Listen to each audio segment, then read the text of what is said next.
Hi, I'm Andy Collins. I'm the Internet Hitting Coach, and I want to use my 35 years of coaching experience to help you and with your team or even your league get a lot more swings, help your kids to get better at hitting. I want to describe ways that you could scale this, what we're going to learn here, from just a few players all the way up to a full program of 100 or 400 kids all doing the same things. What it really involves is just taking and breaking the hitting mechanics down into little bitty pieces, and then having different people monitor the different, what we call stations. What I want to do is I want to describe to you a way that you can use regular volunteers to just help you, even if they don't know that much about baseball or softball. I want you to be able to just grab a parent out of the stands, and they can just use a couple of the stations that we have. It's just, did you do this right? Yes, no.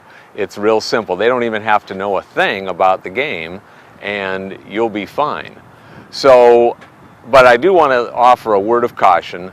Make sure anybody that you expose to your kids has been cleared by your league. We don't want to get us ourselves or anybody else in trouble exposing the wrong adults or kids to your precious children. So be on the watch out for that. But for the most part, anybody, they don't have to be skilled. It can even be another player, an unskilled player can do some of the stations. Drawing a little box on a wall, having them watch something come in through the strike zone. Did it hit the strike zone? Did it not? They could be the umpire, if it's already predefined for them.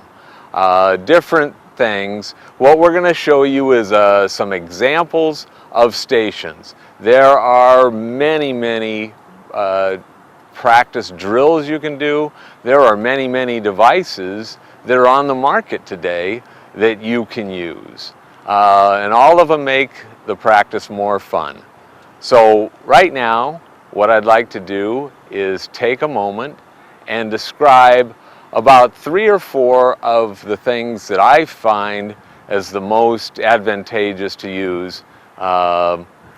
Some of these will take, some drills you can do cost no money. I'll describe those. Others will cost money. Some will be low cost, and some get higher cost. So make this fit your budget. One of the things I want to do is just emphasize how we're trying to create a practice that's fun and not boring, one that keeps kids active. The more they're active, the less they're out there picking daisies and throwing them around, or worse yet, beating on each other. So just keep it fun. If you have the little age kids, and you're just trying to teach them to hit something that's moving. One of the things that we did, I'm not going to demonstrate it here, but I'll tell you about, is we just had somebody blowing bubbles, and they would go and chase them and swing and try and pop them. That way they're not afraid of anything, and it's a lot of fun. Another thing, that if you have enough room and there's no one around, one of the things that I let my kids do is, if they find a real golf ball, that way, or even have home run derby for the kids, but using a ball that really rockets out of there. Make sure they're not using their expensive bats and denim, but other than that, that can be a lot of fun too. I'll show you one of those swings in the video here. There it is, over the fence, over the sign out in the field. A lot of fun.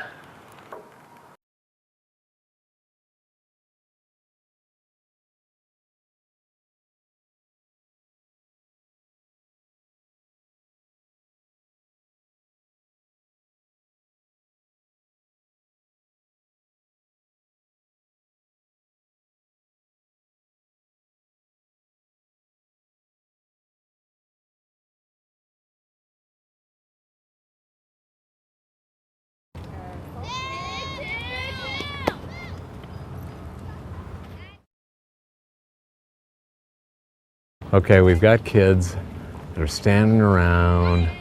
They're getting one swing. Oops, now the pitcher can't throw strikes. How many swings have we gotten out of this so far? This is a typical practice and a typical hitting practice. And if this is the way you've been running them, we want to try and help you get a lot more swings, a lot more for your money here. We want to show you, instead of having 12 girls standing around, one girl hitting, a coach trying to pitch at the speed that they're used to, and a lot of times the coach is bigger or stronger or different or maybe not as skilled.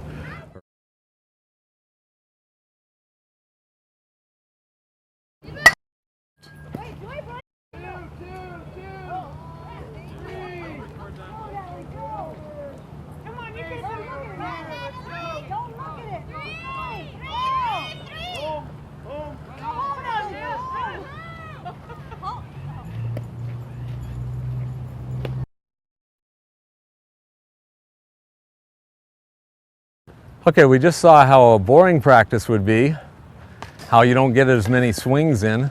Let's try another approach. Behind me, we've got at least 8 hitting stations, so you can get 8 times the number of kids hitting, and plus most of them are hitting in a more compact way. They'll get a lot more swings. We're going to be emphasizing certain aspects. We want to emphasize things that improve their vision. We want to emphasize things that improve their power or their techniques. So let's come on down the line and let's just go through these. A simple technique is just trying to bunt. All we want to do is see the ball, hit the bat. Watch the ball, see if you can see what letter of the bat that the ball is dropping on. Okay?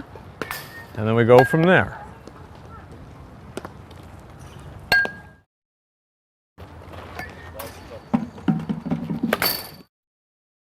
The next drill we do, we just work on a simple tee. The reason we use a tee is so that people can make sure their swings are perfect. If they can't hit perfectly on a tee with a ball not moving, they can't hit a ball that is moving and moving fast.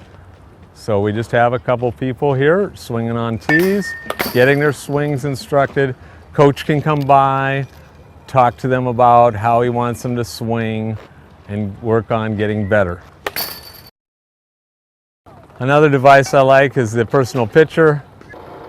And so they have live pitching, but now they're focusing on a much smaller ball. Keep your head around, see the ball hit the bat again. There we go. And real simple. Another station.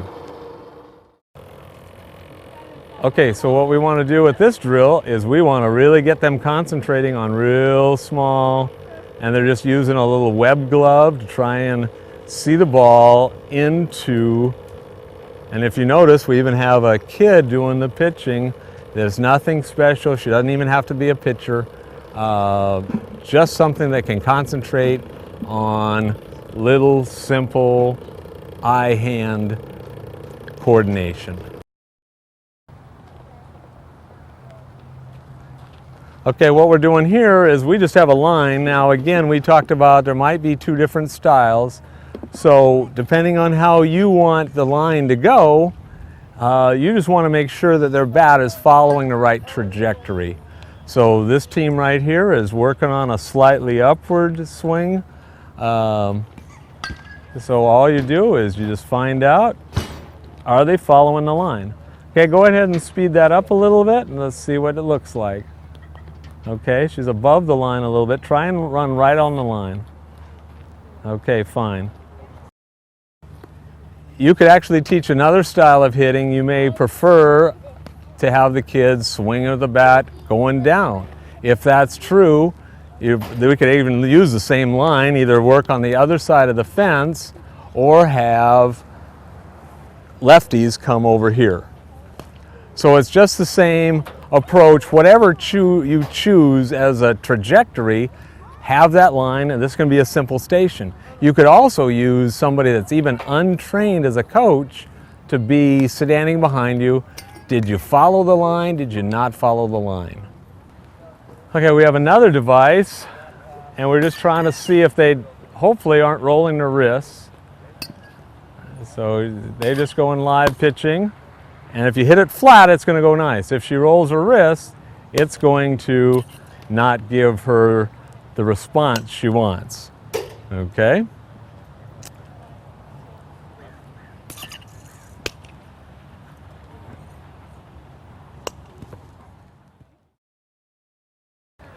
Okay, and right here, all we're doing is a drop drill with a little device that drops the ball. You pick up the ball. She can just pick them up without having to scoop them up. She doesn't even have to stand on anything. You can stand on a stool and drop a ball, but this device helps. And you just try to time it in such a way. So you're learning how to hit a ball. It should create a quicker swing. You don't have time to let it go too far into the zone, so you just have to deliver a quick swing. Okay, one of the devices I really like the best is simple a toss device. We call it the retracto ball, and it just does toss drill. Just saves your tosser from having to worry about a net. It also saves them from having to bend over. Some of us are a little older to be bending over all the time, so we like this device. But it's just a toss drill. Just get the kid timing the pitch, trying to learn another station.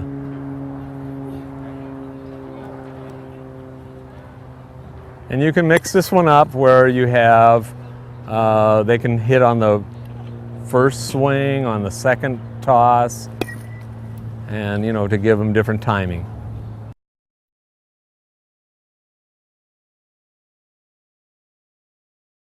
One of the things we like to do is we like to focus in on a little ball with a little stick. We use a Grow Bat here. I like this one. There's lots of them out on the market. This one has what we call a sweet spot indicator. If she hits it just right, it'll go and have a certain sound. If she doesn't quite get it, keep your eye on the ball, head down, see it hit the bat. Oh, see, but it's not easy. And if you really get good, you could use that personal pitcher with this bat and really create fast pitching and hitting it through. But right now, we're just getting the girls to concentrate on small ball, small stick, give them what they need to really focus on the ball. Okay, I want to encourage you to, when you're doing these drills, to try and find a really cheap bat to use, so that what we're doing is almost like a batting practice bat, so that you just have the drills done with a small sweet spot, one that's about this big, so that you focus in on hitting the ball without the nice big sweet spot you have with your expensive bats. So these are about this big around, and then this one's about this small. So it forced you to concentrate a little bit better. That's all I want to encourage you to do with this. I want to show you a couple of drills and that will demonstrate how different each swing style is, but how important even the element is that you could use. So pick one of these drills. You can't do them both at the same time because you'll see how different they are. But just as a brief example of different swing styles and just things that we call drills. Okay, this one drill involves putting the ball right at the side, the inside of the outer part of your foot, right here. And then what I want to do is I want to get the knee pointed to the pitcher in such a way that my hips are turned and my belly button is pointed to the pitcher. And one of these drills, when I'm hitting, I'm going to go toe, heel, heel, toe, and I'm not going to have that ball move. Because if we actually knock the ball, that means I'm kind of spinning and twisting my leg instead. Now, you may have seen, or you may actually want to have a very different effect on using the same setup for this drill.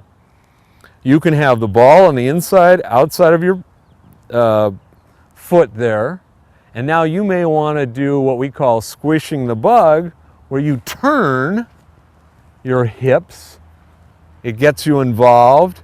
The knee is still pointed to the pitcher, but you can see whether the ball knocks is very different from when it doesn't move the ball at all.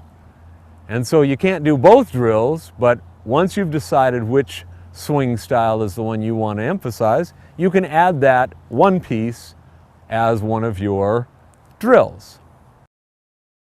Another drill that you could use, but again, it's going to be dependent on swing style, is a toss drill into the nets. We do, if you were using what I call a linear swing style, you would have your hand coming down, throwing right into here, bottom hand right into here. If you were to do them both at the same time, you would go right to there.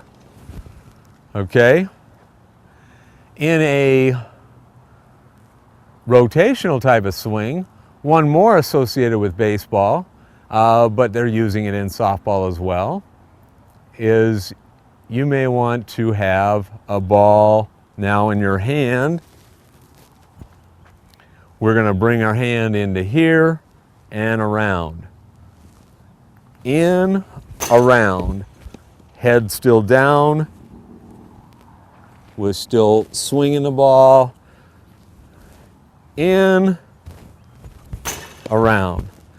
Big difference if you're going to go here and there, or if you're going to go here and there.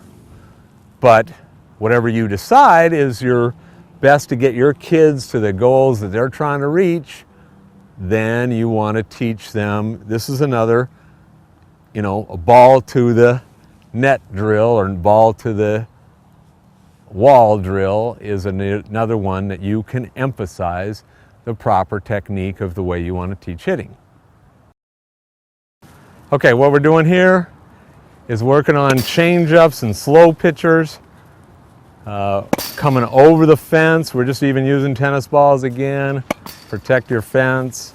Wiffle balls will work. And just make sure your tosser tosses them out in front. That's the disadvantage. This drill could break apart a little bit if you don't have him pit tossing right. Okay, good. Another way to practice hitting is we can use tennis balls. It's real easy to find tennis balls. Go to any tennis courts, and somebody's always throwing away the ones that don't bounce that much, but they still have enough bounce for us. So all we're trying to encourage kids to do is swing, swing, swing. Take a lot of swings. Okay, so one drill we can actually use with a tennis ball, because it will bounce a little bit, it just messes up their timing a little bit so that they have to concentrate on the pitch. So what I'm going to do is I'm going to bounce the ball. I'm going to bounce it, and he's going to hit it.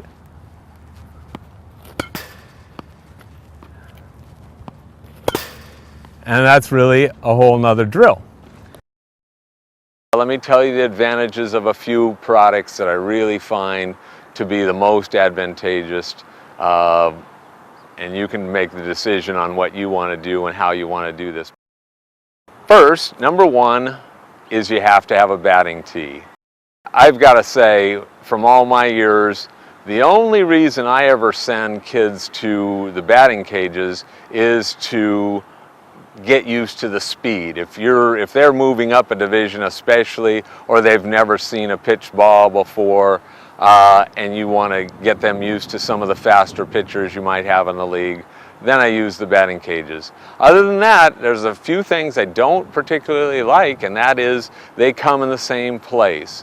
You normally don't get to see the arm slot, everything is where the pitcher is releasing the ball.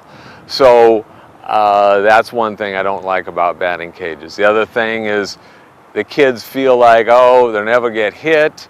Not that we ever want the kids to get hit, but when you don't have that fear, it's not reality. It's not what they see in the game. So a lot of times you'll see kids that are great batting cage hitters, and they're not really good at the game. And you wonder why, and that sometimes can be the reason. So the reason we use a batting tee is that at every level, all the way up to the highest levels, they use batting tees, and that is to make sure that you can hit a ball perfectly.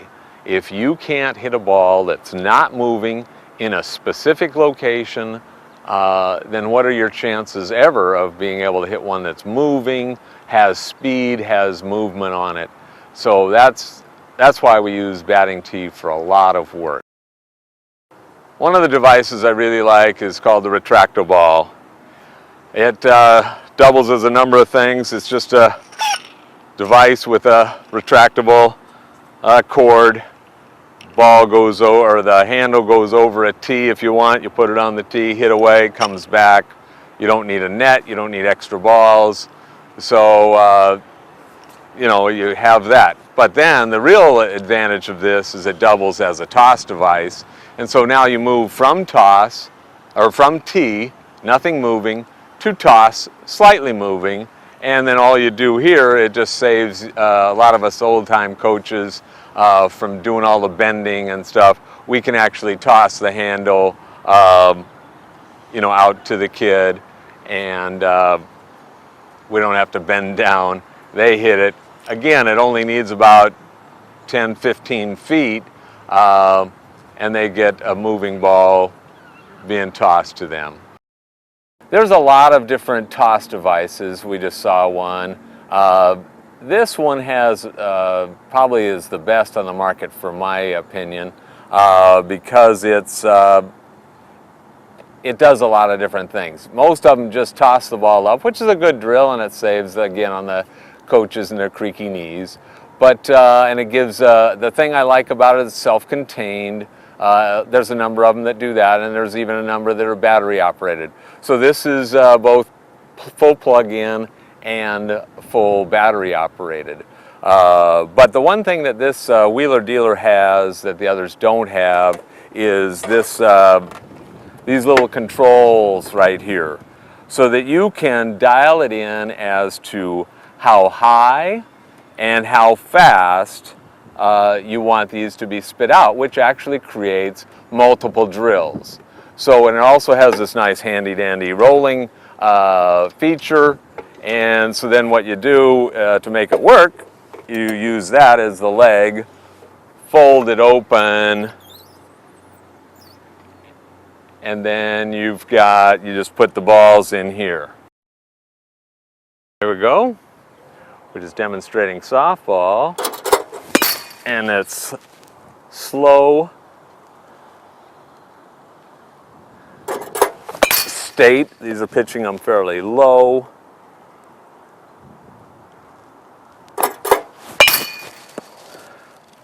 Make sure the kids focus on the ball, and that's all you need to do.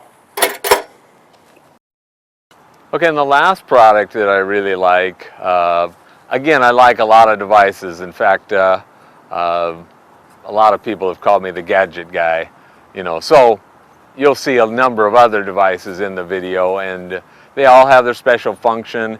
And if you were to just go out and buy everything on the market, you could go crazy. And again, there's nothing wrong with that. If you've got unlimited funds, you can, you know, have each of the ones that does a specific function do different things. But again, I like to go from tee to toss to throw. Again, I told you I wasn't a big fan of pitching machines as a rule, other than for speed. And if there's somebody that just can't throw the speed that you're used to seeing, you've got to do something. You know, there's a time that came when I wasn't able to throw as fast as the kids that I needed to work with as they get older, or you just don't want to be throwing curveballs or whatever, or your mechanics aren't as good as they used to be, you're just getting older. But what you want to do is have something that gives them some motion, and we want to give specific little drills that emphasize individual things. Well, one of the things this does is this concentrates on both vision, because we use a small poly golf ball, and on a you can even use make it even tougher, use a bat that's thin. But this device, the Personal Pitcher, has the different ones right here. It'll spit the balls out, has a little indicator that kind of, the one I told you about, you didn't have the timing mechanism. It does do a light that kind of lets you know the ball is coming, kind of like a release point. So you look for that, but then it spits these out, and you can adjust the speeds. The farther you have it away, the slower it'll come to you, or you can move it up as fast as you can go. Major league hitters will use this, and they even use this like in a big hotel room. You could use it in a garage. You can use it outdoor. It will be susceptible to wind, so watch out for that. But other than that, it will throw with the different settings here. It can throw 4 different speeds, and they have a couple balls, and they can rotate, so it'll actually imitate a ball curving in or curving out. So, and it also has a real slow speed that you could actually tip it. It just uses a standard camera tripod, and you can even do a little toss with this device. And it spits them out every 5 to 8 seconds. And then again, I like to use this device. There are a number on the market. This one has a little handle that you can take on or off depending on the size of your bat, and then you can add weight. The one thing I like about this, a lot of the smaller weighted ones, or a lot of the thin handle ones, are like wiffle ball bats that are real lightweight. This one you can actually put weight in so that it matches your bat that you use in a game as far as the weight and feel. The advantage of any of these devices that you were to purchase yourself, most of you are coaches and you have kids that are playing on your teams. So anything that you buy here, assuming that you have some place where the kid could hit into, you get the benefit that your kid gets to use these devices over and over again, and they can get a lot better.